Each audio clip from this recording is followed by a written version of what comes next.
50 nuances de bleu et de blanc. Des couleurs qui se déclinent sur tous les tons jusqu'à devenir translucides.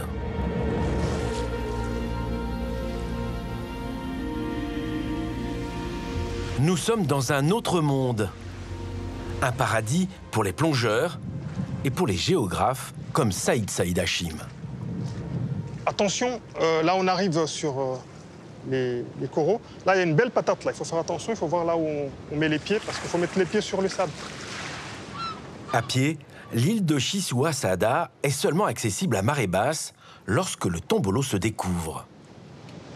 Les jeunes viennent ici pêcher. On peut tout prendre, du poisson perroquet, des petites dorades aussi. Beauté vulnérable, à l'image de ces coraux, 250 espèces différentes.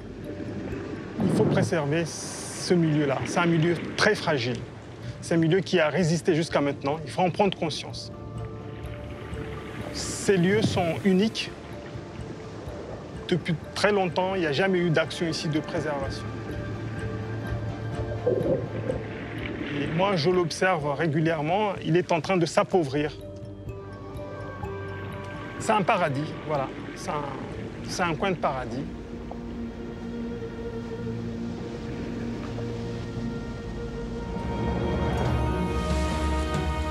L'archipel de Mayotte possède aujourd'hui l'un des plus beaux lagons au monde, avec des espèces aussi surprenantes que ces dugongs. Des éléphants de mer qui raffolent des herbiers. Ici, l'écosystème est très riche. Tortues vertes, dauphins, requins, une faune exceptionnelle. Mais cette richesse reste vulnérable. Avec le réchauffement des eaux, des tempêtes plus récurrentes ou des cyclones que l'on craint ici plus que tout, l'archipel est sous tension. On va dire 1 an et demi, 2 ans. Dès qu'il y a un phénomène de grande marée, ajouté à cela un bon vent, et ça érode la côte et on mange un petit peu la terre. On a perdu l'équivalent de 1,50 m à 2 mètres. L'île est en surchauffe, avec un climat qui accentue la pression sur les populations les plus fragiles, comme celles qui vivent dans ces bangas, les bidonvilles de Mayotte. C'est insalubre, c'est insécure, c'est vraiment triste parce que c'est une vie bousillée. C'est des vies bousillées, en fait. Au su et au vu de tout le monde, voilà. Officiellement, l'archipel compte plus de 300 000 habitants. La démographie est galopante, ce qui pose évidemment de nombreuses questions sur l'avenir de Mayotte.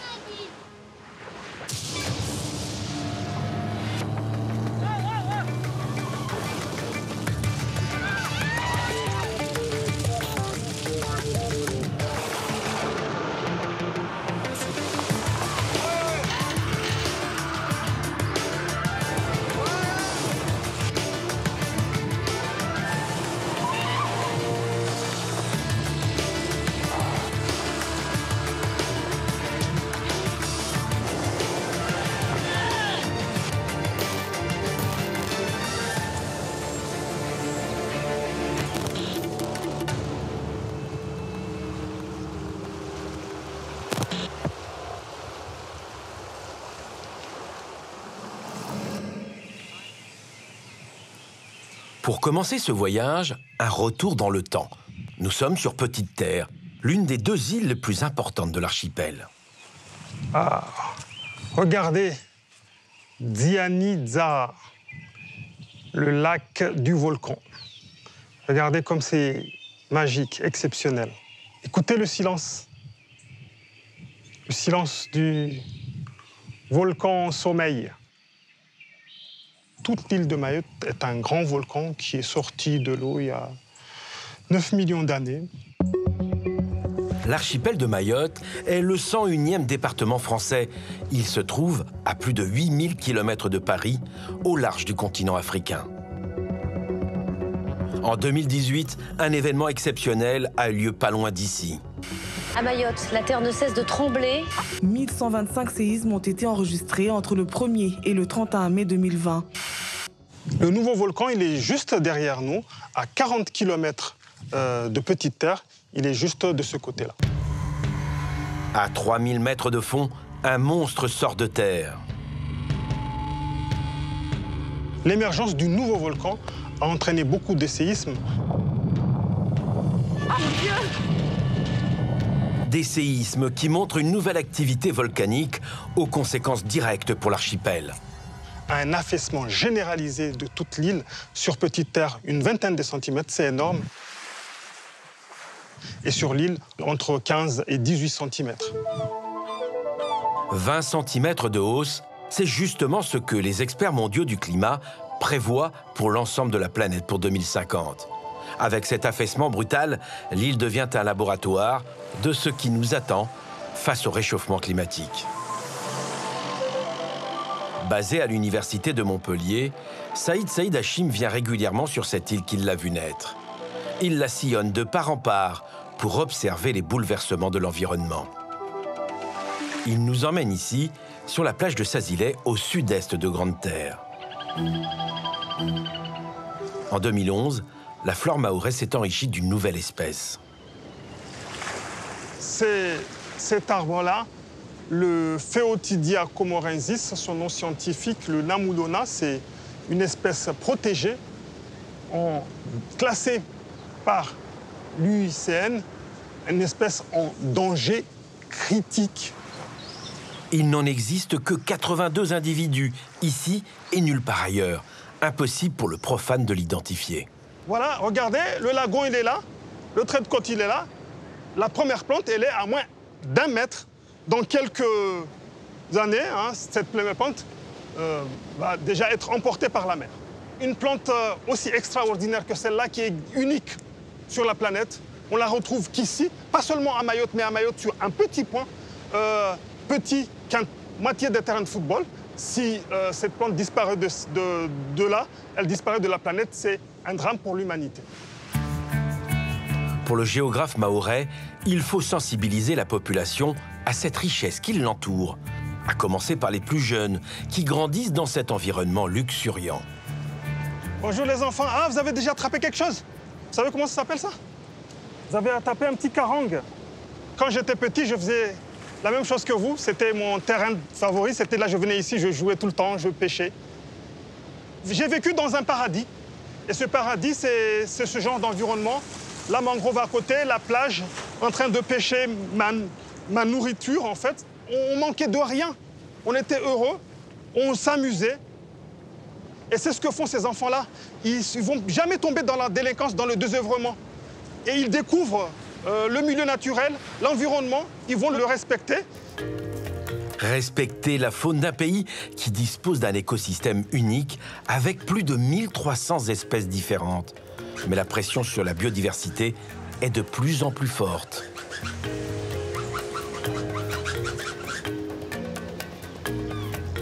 Au point que certains mammifères marins soient classés en danger d'extinction. Nous embarquons pour la presqu'île de Grand Sazilay.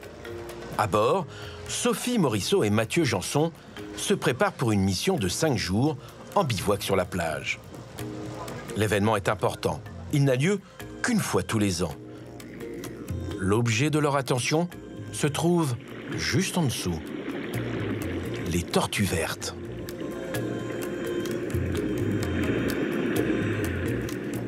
Avec l'équipe de l'université de Mayotte, ils étudient le comportement de ces tortues qui viennent pondre ici, à l'endroit même où elles sont nées.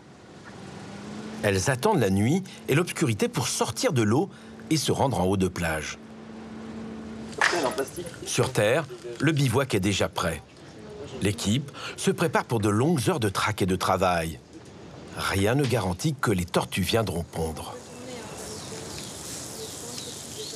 Mais hier, elles sont pas venues. Il faut quand même aller faire des tours à 19h30. Ouais, mais on fera une team éclaireur. Mathieu Janson, l'expert en recul du trait de côte, dirige la thèse de Sophie Morisseau. Nous sommes en avril, c'est la fin de la saison des pluies.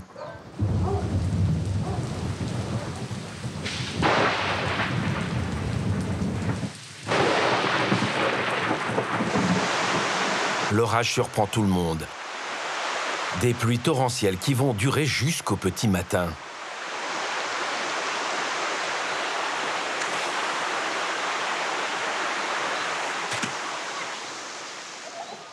Au réveil, l'équipe découvre des ravines.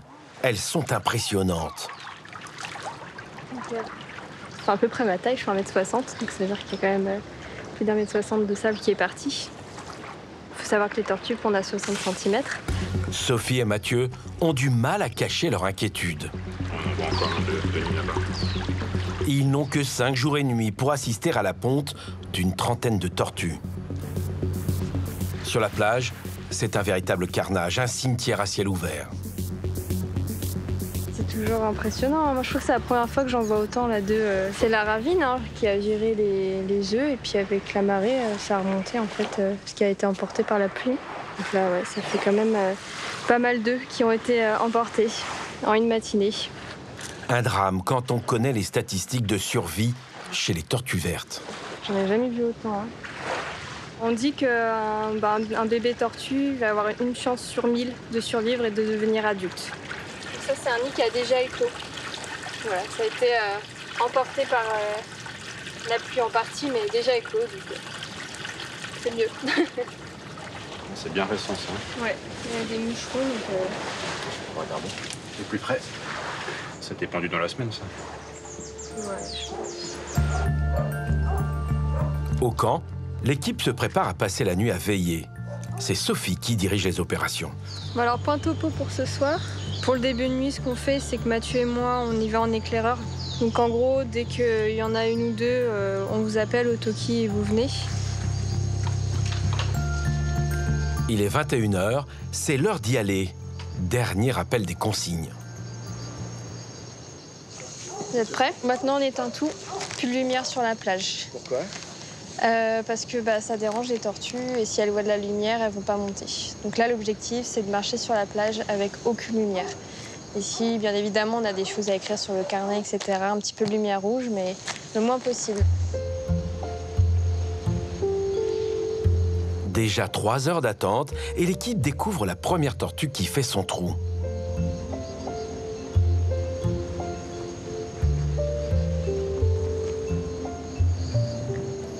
Donc là, je creuse un peu. C'est pour pouvoir bien compter les œufs.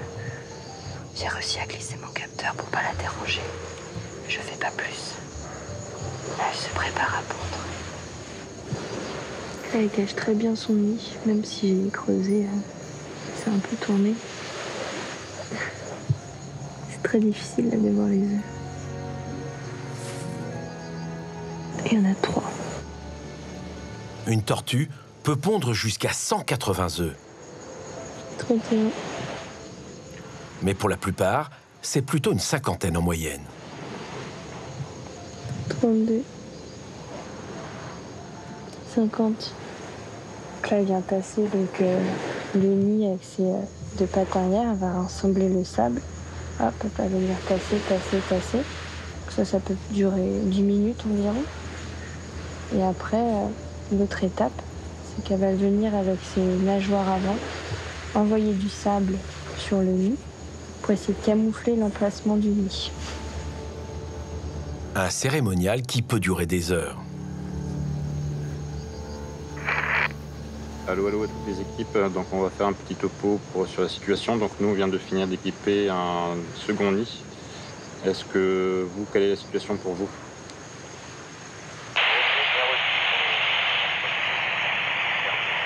La nuit a été longue. Une tortue verte s'attarde sur la plage. Chaque femelle peut pondre jusqu'à 6 fois en 1 mois et demi. 1 heure plus tard, l'équipe revient pour localiser tous les nids. Des nids et des œufs qui sont en danger. De toute façon, le DGPS, tu le mets sur le Leurs port prédateurs sont multiples. Là, il y a combien de points à prendre aujourd'hui? 3. 3 nids, 3 points. Il y a eu des nids déterrés par les chiens. C'est les chiens qu'on a entendus hier soir. On voit les traces autour. Là. Donc là, il y en a au moins 2. Je ne sais pas s'ils ont réussi à atteindre les œufs. Il n'y a pas trop de coquilles aux alentours. Et on va se mettre là. Avec la montée des eaux, les plages perdent du terrain. Z4. Il est alors plus difficile pour les tortues Ne bouge plus. de pondre en toute sécurité. Sophie va prendre le point. C'est vraiment le secteur de la plage qui a le plus reculé. Depuis 1950, on est à 40 mètres, je crois, hein, et avec une tendance qui est plutôt à l'accélération de l'érosion depuis une quinzaine d'années. Hein. C'est vraiment net sur nos analyses. Il y a plusieurs nids dans chaque ravine. La plage rétrécit et les effets sur la ponte sont immédiats. Ça réduit l'espace de ponte de ces tortues qui viennent, qui ne trouvent plus de sable. Donc ils vont trouver quoi? Ils vont trouver des cailloux, des rochers et des racines d'arbres. Et il y en a même qu'on voit qui commencent à monter un peu sur la terre, dans l'herbe de la forêt. Et ce qui devient problématique parce qu'une tortue, c'est pas fait pour pondre dans des sédiments durs, dans de la terre, c'est fait pour pondre dans du sable. Donc là, on met un petit repère jaune et on va installer donc le tachiomètre dessus. La mer qui monte et la terre qui s'enfonce n'ont pas que des effets sur la faune marine. À Mayotte, les conséquences sont déjà visibles un peu partout.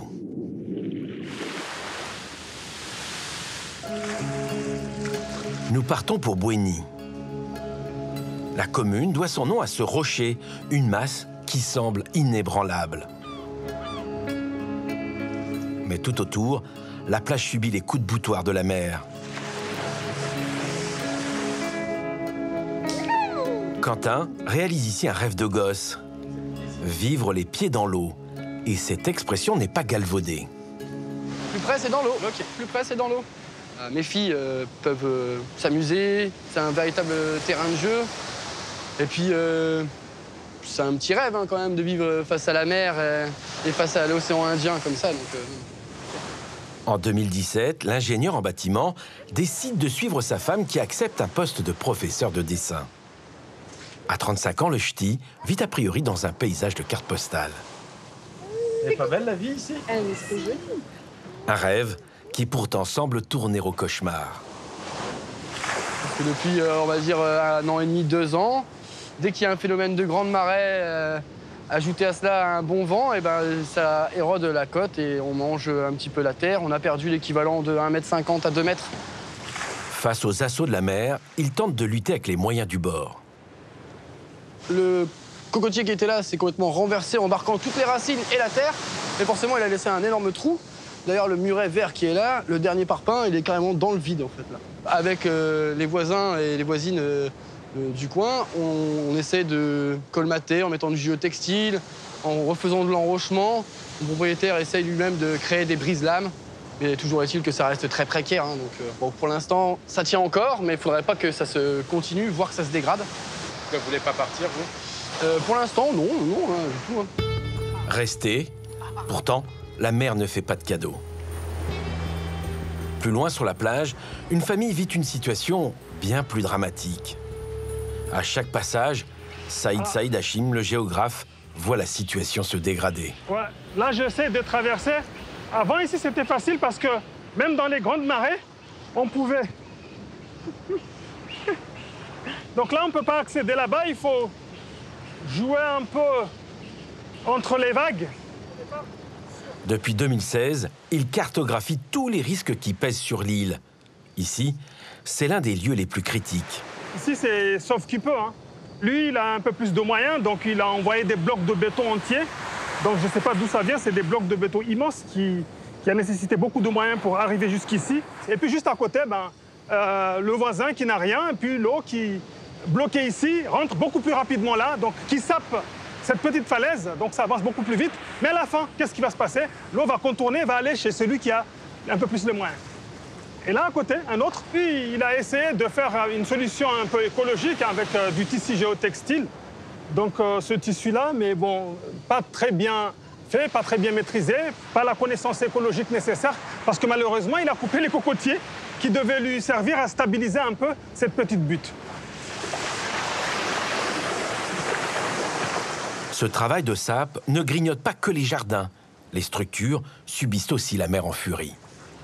Regardez cette habitation-là, qui est à 20 mètres de la mer, hein, regardez.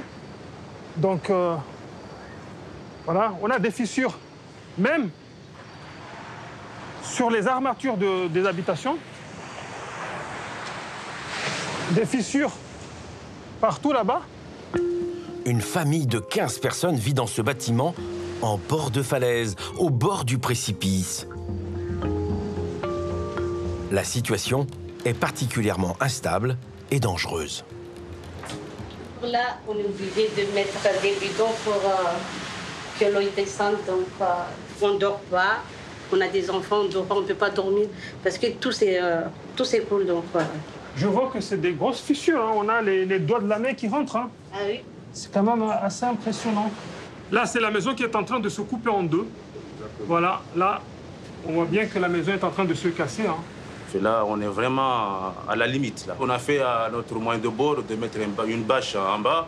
C'est ce qui retient un petit peu la maison. Parce que la terre en bas, il est dur. Mais si la bâche n'était pas là, je n'espère pas, mais ce serait la catastrophe. Une vie à construire cet immeuble et aujourd'hui, nulle part où aller. Waouh, on a une belle vue ici. C'est vraiment dommage pour nous. Hein. Depuis 2017, on a envoyé des courriers, on a tout envoyé. Et le maire, il est au courant de tout. Il ne va pas le nier. Et il n'y a pas de réponse. À chaque fois, il nous dit, ouais, si on était des locataires, oui, ils peuvent nous aider, mais on est des propriétaires, donc c'est à nous de nous démerder. Moi, j'ai 3 enfants. Ma soeur, elle a 2 enfants. Ma mère, elle est avec son mari. Ils prouvent comme quoi ils peuvent nous loger jusqu'à quand. Ils vont nous donner qu'une semaine. Après, les autres jours, là, on va se démerder. Donc, nous, on se trouve vraiment dans la merde, mais on ne sait pas quoi faire. Là, on laisse à l'État de faire. S'il y a quelqu'un qui nous voit, qui peut nous aider, nous, on demande de l'aide. Ce qui est regrettable, c'est qu'on ne propose pas de solution à ces personnes-là sur tout le linéaire côtier ici. Des dizaines de familles, des centaines de personnes qui se livraient à eux-mêmes, chacun avec sa petite solution, la petite cuillère. Pour le géographe, une telle situation en métropole ne serait pas tolérée. À tout moment, la maison peut s'effondrer. Comment laisser une famille sous une telle menace? Le maire de Bouéni est parfaitement informé. Malgré le danger identifié dans cette étude des géologues du BRGM, il n'a toujours pas publié d'arrêté de péril imminent. On n'a même pas de logement public pour pouvoir les loger de manière temporaire. Il y a 6, 7, 8 personnes qui sont là, je ne sais pas comment les loger. Donc on va accélérer l'étude, on va essayer de faire les travaux de confortement rapidement. L'étude du BRGM a été réalisée en 2017. Déjà à l'époque, il préconisait l'évacuation de la famille. Et s'il y a un drame, qui est responsable? S'il y a un drame, c'est le maire. Donc à chaque tempête... Je ne dors pas. Je ne dors pas forcément. Mais là vous avez raison. Là, j'ai saisi... parce que la famille ne veut vraiment pas entendre parler d'un départ. On a eu une réunion récemment avec les collègues conseillers municipaux, parce que j'essaie de concerter tout le monde. Et je pense effectivement que si jamais les travaux ne commencent pas d'ici la fin de la saison de pluie, je pense que je prendrai l'arrêté. Je serai contraint de prendre l'arrêté de péril imminent. Avec l'apparition du volcan sous-marin, l'archipel a été ébranlé. Ici, la terre s'est enfoncée de 20 cm. La plage a reculé de 5 mètres. Partout, la mer reprend du terrain. À certains endroits, le recul du trait de côte est encore plus impressionnant. Vas-y, tire. Je me mets à 30, hein, là. C'est bon, Mélissa? Charlotte Mussig est ingénieure au BRGM. Oui. Elle est chargée de la surveillance du recul du rivage. Oui. Ici, on a placé des repères que l'on a marqués pour mesurer le recul du bord de falaise de manière assez précise. Donc, entre ce repère-là, qui ne bouge pas, et le bord de falaise qui est en recul. Alors, en 1960, j'aurais probablement pris une mesure 150 mètres plus loin par là-bas. Sur cette côte ouest de l'île, la situation est préoccupante. Il suffit de comparer ces 2 photos aériennes. La première a été prise au début des années 50, la seconde en 2010. C'est une baie qui est particulièrement en érosion. On a un arbre qui a dû tomber assez récemment, qui est couché. La mer est venue éroder le pied de falaise. D'ailleurs, on le voit ici, on a des racines à nu. Ici, pas de traces d'habitation. Alors Charlotte a besoin de comprendre pourquoi l'érosion y est plus forte qu'ailleurs. Les vagues, à force de venir en haut des terres, creusent ce littoral. Et Normalement, un équilibre finit par se faire. Et là, visiblement, on a quand même un déséquilibre qui fait qu'on a ce phénomène d'érosion qui est très marqué. Si on veut comprendre ce qui se passe, que ce soit ici ou ailleurs ou n'importe où dans l'île, on a besoin de prendre le temps d'observer et de comprendre. Et ça, c'est un préalable indispensable. La baie de Soulou est sous le feu des projecteurs depuis 2013. Les relevés sont effectués 2 fois par an. Pas d'enjeu crucial dans la mesure où l'homme n'est pas présent. Mais ce site permet d'observer le recul de la plage sans aucune interférence humaine. Tout autour de l'archipel, il y a pourtant de nombreux endroits où l'avancée de la mer devient problématique. Nous partons sur Petite Terre. Depuis quelques années, l'érosion semble s'accélérer sur cette plage où la mangrove perd du terrain chaque année. Plus de freins pour les vagues qui viennent frapper encore plus fort le bas de la falaise. Alors ici encore, d'autres traces d'érosion et d'éboulement de falaise. Hein. Bon, clairement, hein, ce sont des bouts de falaise qui se sont décrochés et qui sont tombés sur la plage. De mémoire, c'était pas comme ça. Il y a 6 mois, quand on est venu, le BRGM, faire les suivis de cette plage-là. Ici, Charlotte Mussig sait que l'ennemi ne vient pas que de l'océan Indien. On a un double effet quand même hein, sur cette falaise, à la fois un effet de la mer, des vagues, et un effet également d'infiltration des eaux pluviales. On le voit là, la falaise, elle est humide. Et ça aussi, ça a un rôle véritablement moteur dans l'érosion de la falaise. Lors de la dernière tempête, ces barrières sont tombées. Le recul ici est de plusieurs mètres. Là, il va falloir faire quelque chose parce qu'effectivement, on a des taux de recul qui sont assez importants. On recule, sur ce secteur-là, on recule d'environ 50 cm par an. Au-dessus, il y a une usine, et pas n'importe laquelle. C'est l'usine de dessalement des eaux. Voilà aussi, ça a changé, là. Ici, on voit les canalisations, là, qui sont suspendues. Ça montre bien que la falaise, elle est plus loin à ce niveau-là avant. C'est la seule usine de ce type dans l'archipel. Elle fournit 30% de l'eau potable de Mayotte. L'approvisionnement en eau, c'est important à Mayotte. Ça, c'est une zone à enjeu dont il va falloir se préoccuper et trouver des solutions les plus adaptées pour protéger cet endroit-là. L'idée qui paraît la plus pertinente, c'est peut-être le recul. C'est une analyse coût-bénéfice qui pourra le dire. Hein. C'est pas... Voilà, c'est un peu plus... Enfin voilà, cette prise de décision ne peut être faite qu'avec une analyse globale de la situation et des enjeux pour le territoire. Et on n'a pas le même... Ce n'est pas le seul enjeu d'importance qui est menacé par les effets du changement climatique. À quelques centaines de mètres de là, sur un chemin qui longe la seule piste de l'aéroport, nous retrouvons le géographe Saïd Hachim. Ce jour-là, c'est jour de grande marée. La mer monte de 4 mètres environ.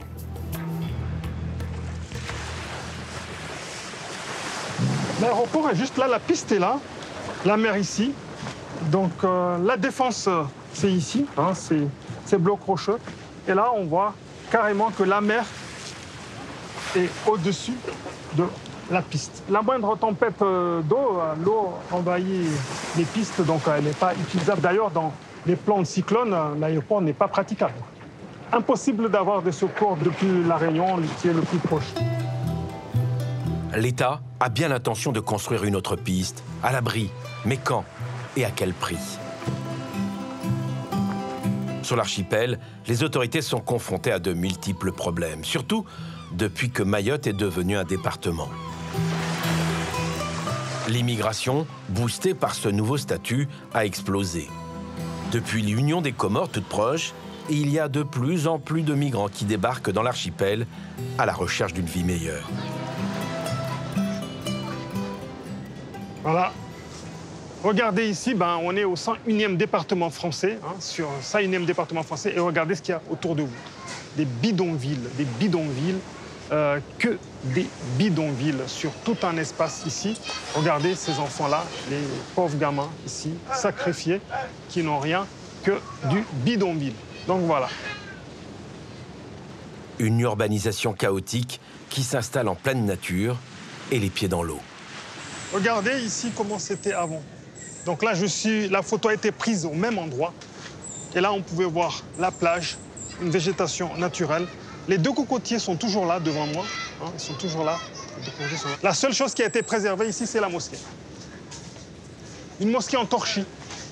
Elle a plus de 70 ans, cette mosquée. C'est tout ce qu'il y avait ici, sur cet espace qui était quand même assez naturel et préservé avec des badamiers et des cocotiers.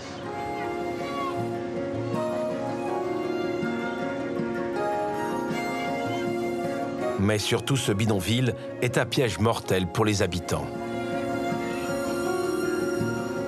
Il n'y a aucune barrière ici, donc les personnes sont vraiment au contact de l'eau. Au moindre cyclone, la petite dépression et les grandes marées, les marées exceptionnelles, l'eau rentre dans les habitations. Dès que la mer monte un peu plus. Les gens font un petit retrait stratégique le temps d'une nuit, hein, et puis reviennent quand l'eau redescend. Je ne peux pas comprendre, je ne peux pas accepter aussi aujourd'hui qu'en France, on puisse encore observer ce genre de choses. C'est insalubre, c'est insécure, c'est vraiment triste parce que c'est une vie bousillée. C'est des vies bousillées, en fait. Au su et au vu de tout le monde, voilà.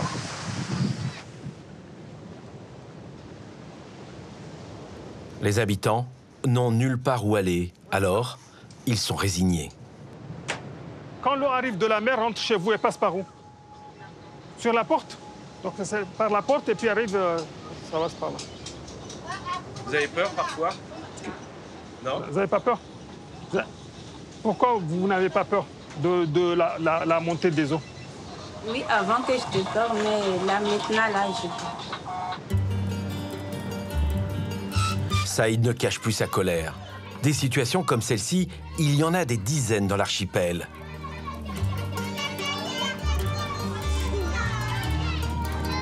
Mais il tient à nous montrer un lieu qui le met hors de lui. Ici, des familles ont été relogées. Elles vivaient jusque-là dans un bidonville. On dit ici qu'elles ont été recasées. Sauf que les habitants ne sont toujours pas à l'abri. Tout autour de la mangrove et l'eau qui menace. Mais le géographe veut nous montrer comment l'on dépense ici l'argent. Voilà, donc voilà où on met l'argent, donc un aménagement de front de mer. C'est un aménagement de 2 200 000 €. C'est un aménagement qui engage tout le monde, l'Union européenne, l'État, le département de Mayotte, l'intercommunalité, la commune, tout le monde. On aménage ce front de mer, justement, sans protéger les populations qui sont ici et qui sont tous les jours envahies par l'eau.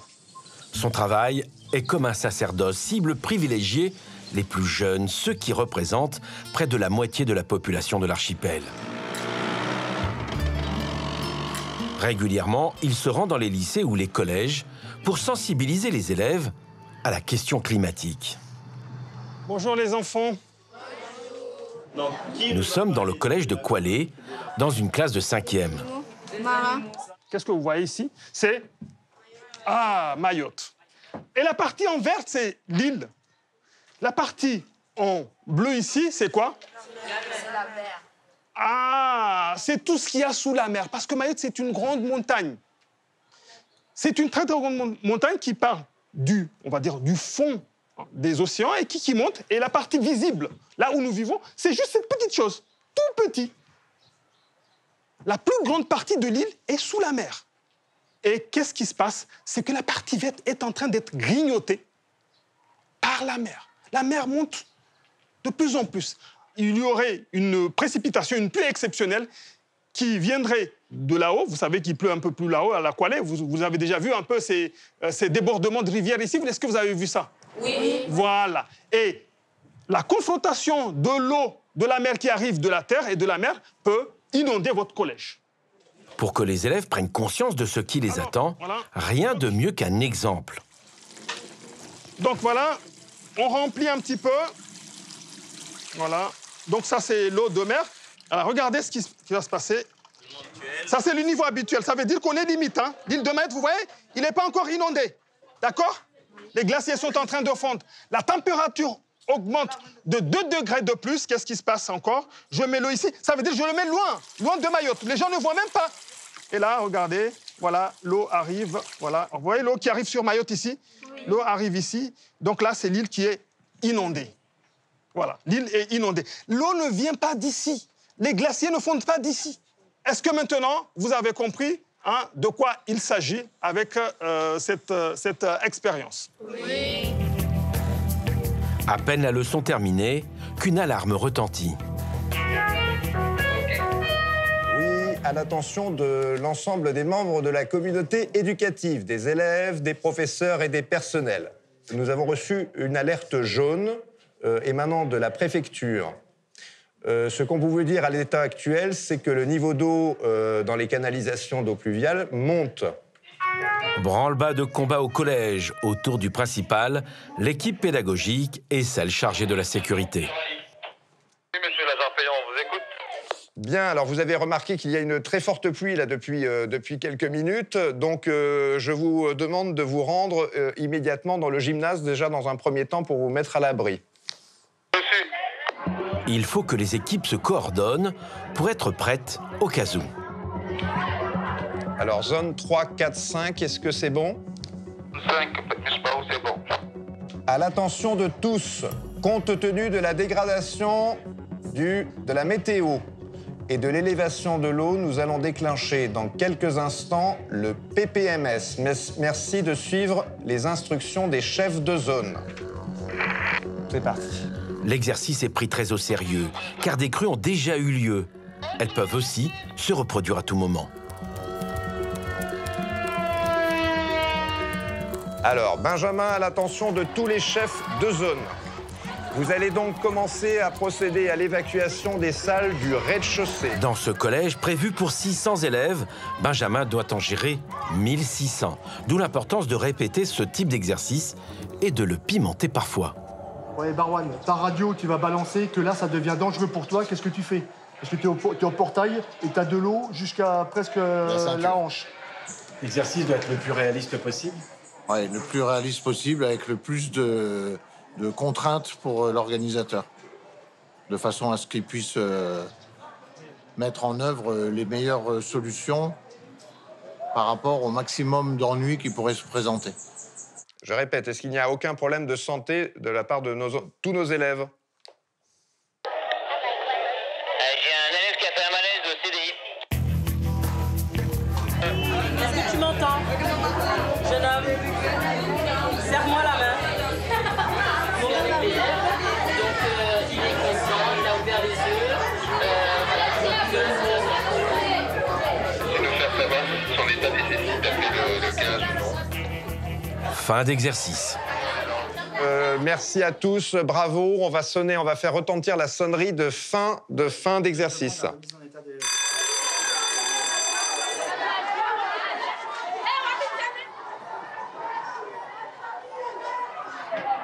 Le principal, c'est que la problématique du réchauffement planétaire est le cadet des soucis de la plupart de ses élèves.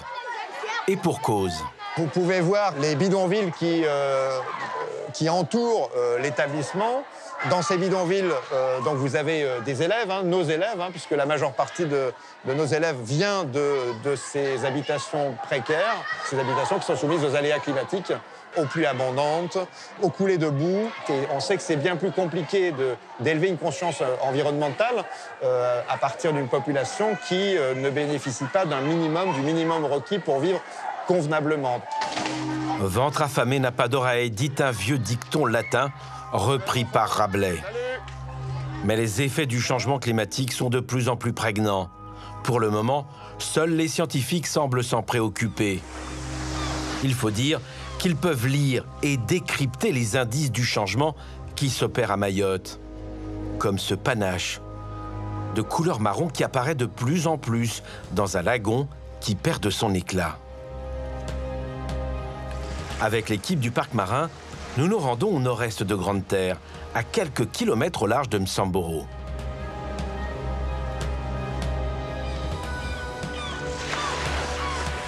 Un petit paradis sur Terre avec ses îlots et ses plages de sable blanc. Le bateau navigue dans une eau turquoise. La palme, on peut la choper comme ça. Clément Le Labousse dirige cette équipe qui réalise une étude sur la présence de boue dans le lagon. Une fois qu'on arrive au fond de l'eau, on va planter ce piquet avec ce récipient qui est un piège à sédiments qui fonctionne exactement comme un pluviomètre. Au lieu de voir qu'il y a plu 3 mm de pluie dans la nuit, on pourra dire qu'au bout d'un mois, il y a eu tant de millimètres de sédiments qui sont accumulés au fond de l'eau. Le fait qu'il y ait des sédiments qui arrivent dans le lagon, ça va nous poser problème surtout pour les récifs coralliens et aussi pour les herbiers, donc les prairies sous-marines. Et la couche de sédiments qui va se poser dessus va venir les étouffer. Un lagon qui s'asphyxie, c'est le poumon de l'archipel qui ne respire plus. Les causes sont déjà connues. L'urbanisation en bord de mer ou sur les flancs de collines. Lors d'éboulements ou de chantiers de construction, la terre dévale jusqu'au lagon. Mission accomplie. Il n'y a pas plu depuis plusieurs jours, du coup la visibilité est plutôt bonne. Donc ça va.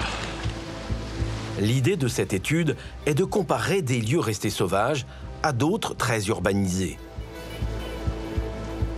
Clément et son équipe se rendent plus loin. Où qu'il pleuve ou non, la visibilité est quasi nulle. Alors ici, c'est notre deuxième station de mesure. On va reposer deux pièges à sédiments. On est face à l'agglomération de Mamoudzou, la grande agglomération de Mamoudzou. Doudou, on y va?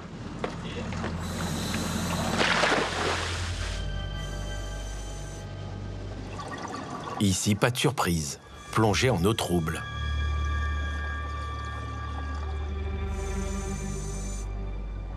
Visibilité encore moins bonne, là on nage vraiment dans une purée de poids dans le sédiment, visibilité moins de 2 mètres je pense. Donc quand on arrive au fond, on ne sait même pas que c'est le fond. 5 derniers mètres, en fait, il y a un nuage de sédiments en suspension là. Et là, tu vois pas 1,50 m quoi. Les pièges là, à mon avis, ouais, ça va aller assez vite. Pour Clément, le pire scénario, c'est celui qui s'est déjà produit en 1984. Un cyclone avait traversé l'île. Si un jour on a vraiment un gros cyclone ici, ça risque de faire beaucoup de dégâts, ça risque de provoquer des glissements de terrain, des coulées de boue, etc. Il ne faut pas oublier que la grande barrière qui est autour de l'île de Mayotte et les mangroves qui sont sur le littoral nous rendent des services écosystémiques, comme on appelle ça. En fait, ça va absorber l'énergie de la houle, des vagues, et ça va protéger en fait le littoral. Donc c'est important de conserver donc, cette grande barrière et la mangrove. Les pluies diluviennes accentuent les risques d'éboulement. Dans l'archipel, les autorités sont conscientes qu'il faut tout faire pour limiter ces coulées de boue. D'où la création de cette brigade. Elle fait la chasse aux cultures sauvages. Allez, c'est parti. Une police de l'environnement emmenée par Swadri Chanrani. Pour traquer les exploitations illégales, il faut s'enfoncer dans la jungle. Cette forêt déjà abîmée qu'il tente de reboiser.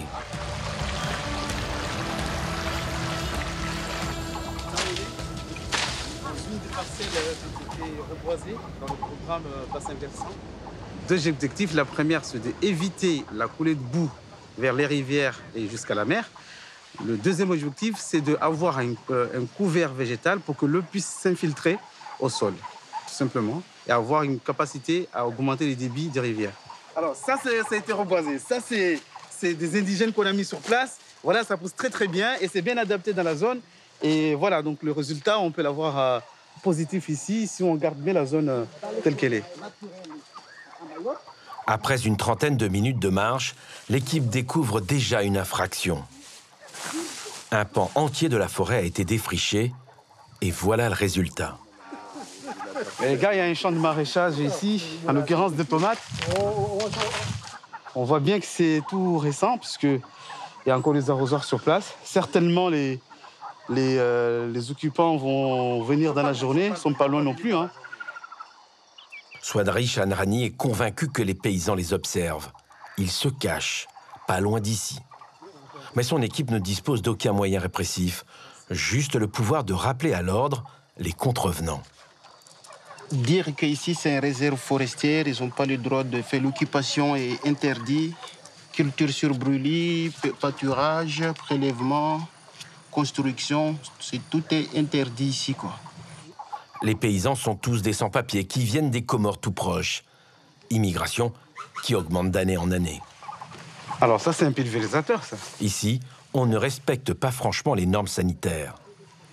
C'est des produits chimiques qui vont tous, après, prendre le chemin de la rivière. Et on sait très bien que c'est interdit. Ça va polluer la rivière. La rivière va alimenter ce bassin, qui est l'un des rares mis en place sur Grande Terre. L'eau se faufile plus loin, jusqu'à ce bidonville où s'entassent des centaines de familles qui utilisent l'eau de la rivière pour tous leurs besoins quotidiens. Il est impossible de les expulser. Toutes ces cases en tôle, normalement, ils ne doivent pas être là. Ils sont là, on peut dire, d'une façon clandestine. Et la législation dit que quand ils sont là plus de 24 heures, on ne peut plus les acheter, mais aussi, ou du moins, la procédure sera très longue. Et en général, ces cases-là sont construites pendant la nuit. Toutes les baraques sont construites en bois et avec des tôles. Certains adultes de ce camp sont des agriculteurs ou des petits éleveurs de zébus. Leurs champs ou leur bétail se trouvent dans la forêt. Comment limiter l'impact des cultures maraîchères sur le lagon? Le BRGM, avec d'autres organismes publics, développe un programme de formation à une meilleure gestion des terres agricoles.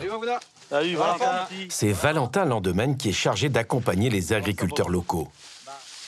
C'est uniquement sur la base du volontariat. Donc on est sur un site expérimental où l'idée c'est de tester en fait donc différentes pratiques. D'un côté ici sur votre gauche, je dirais des pratiques un peu conventionnelles où on va laisser le sol à nu. Et donc de l'autre, on a des pratiques agroconservatoires avec d'une part donc des andins d'ananas qui vont nous permettre de freiner le ruissellement et l'érosion, et d'autre part du paillage pour protéger la surface du sol de la pluie. L'idée étant, c'est d'avoir des techniques alternatives qui permettent de limiter les phénomènes, tout évidemment en garantissant des rendements qui soient suffisants pour l'agriculteur. Mavouna Abdou Ali a 54 ans. Il est le premier à avoir accepté de changer ses méthodes de travail. Non, j'étais réticent, mais j'ai voulu essayer et regarder, comparer.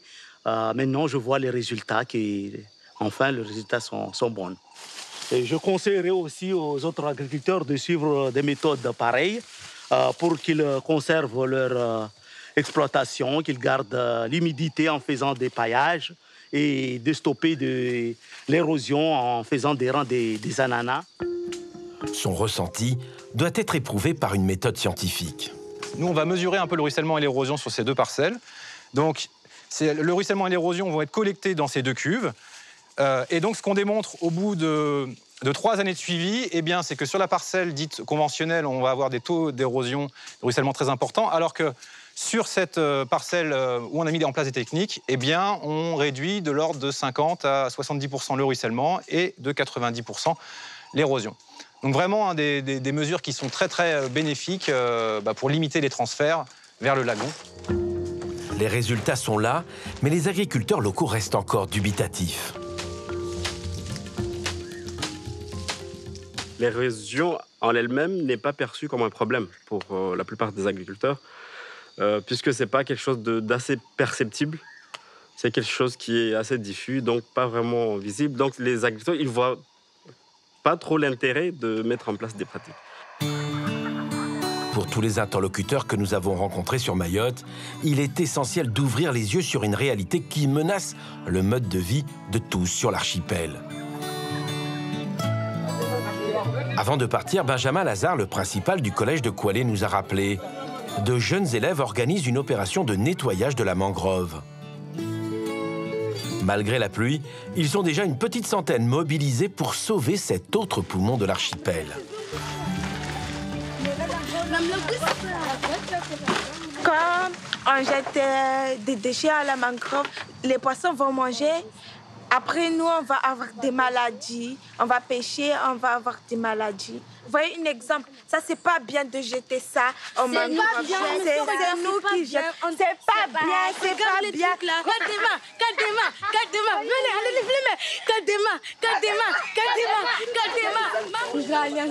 Dans la mangrove, on trouve tout et n'importe quoi. On ramasse tout ça. Ça, c'est un canapé. Donc, les jeunes, quand ils n'ont rien à foutre dans le village, ils prennent des trucs que les gens jettent, ils me ramènent dans le mangrove, s'installent. Après, ils abandonnent. Donc, ça pollue le mangrove. Chaban!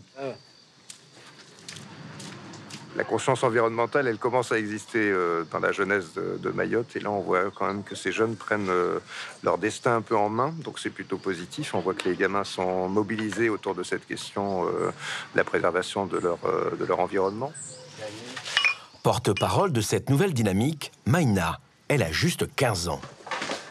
Notre mangrove, elle est en voie de disparition et elle nous sert à beaucoup de choses comme stocker le carbone. Elle permet aussi de récolter du sel. Elle nous protège aussi de l'érosion.